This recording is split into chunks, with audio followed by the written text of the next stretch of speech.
सर्वांना श्री स्वामी समर्थ, श्री गुरुदेव दत्त. तुम्ही म्हणसाल ताई आज कुठे चालल्यात? तर आपल्या स्वामींचा प्रगट दिन, आपल्या गुरूंचा दिवस, आपल्या ब्रह्मांड नायकाचा दिवस आहे आज. तर आजचा दिवस म्हटला तर सेवेचा आणि आपल्या स्वामींच्या दर्शनाचाच दिवस आहे. म्हणून आम्ही निघालो तर स्वामींच्या दर्शनासाठी छान अशी चाफ्याची फुलं घेतली.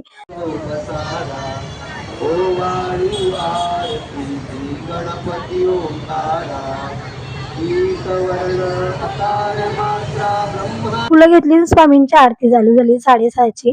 मग आरती वगैरे झाली, तोपर्यंत लाईन मध्ये उभं होतो. लाईन बघा तुम्ही, प्रचंड लाईन होती, खूप गर्दी होती. सगळे सेवेकरी आतुरतेने लाईनीत उभे होते आणि एवढी लाईन होती, जवळजवळ मीच लाईन मध्ये उभे होते 6:30 वाजल्यापासून.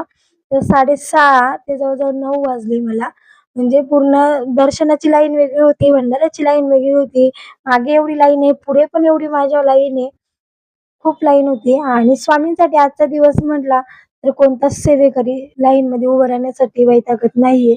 सगळे स्वामींच्या नामस्मरणात दंगून गेले होते. त्यानंतर आम्ही गेलो मठात. ती बाहेरची लाईन होती, आतमध्ये एंट्री केली. सेवेकरी हे नातं किती सुंदर आहे. आपली नाती किती सुंदर आहेत ना. महाराजांनी परत मनुष्य जन्म दिला आणि शेवटी आपण स्वतःची जात पात विसरून सेवेकरी नात्यात आपण बांधलो गेलो. जरी रक्ताची नसली तरी प्रेमाची, आपुलकीची व मायेची जरूर आहेत. रक्ताचे नाते एक वेगळं अटूट बंधन आहे. सेवेकरी हे नातं कायम श्वासात टिकणार आहे. कधी पण बोला, मदतीला येणार. कधी पण रक्ताच्या नात्याआधी सेवेकरी नातं हे आधी हजर असणार. पूर्वजन्मीची अर्धवट राहिलेली सेवा या जन्मात पूर्ण करायची संधी स्वामींनी दिली आहे. कोणत्या कुळात जातीत जन्माला आला त्यापेक्षा सेवेकरी म्हणून जन्माला आला हे आपले परमभाग्यच. आपले भाग्यच समजा की आपण सेवेकरी झालो, कारण आपण कोणाच्याही मदतीला लगेच धावून जात असतो. आणि त्यानंतर लाईन सुरू झाली आणि स्वामींच्या जवळ जाण्याची संधी, म्हणजे हळूहळू पाय स्वामींच्या जवळ जात होते. आणि त्यानंतर साक्षात स्वामींच्या जवळ पोचलं आणि चिमण्याचा तारक मंत्र चालू होता आणि चिमण्याचं नामस्मरणही चालू होतं.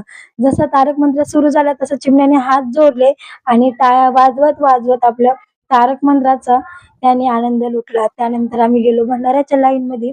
तर भंडारा चालू झाला होता. छान असं जेवण वगैरे करून घेतलं.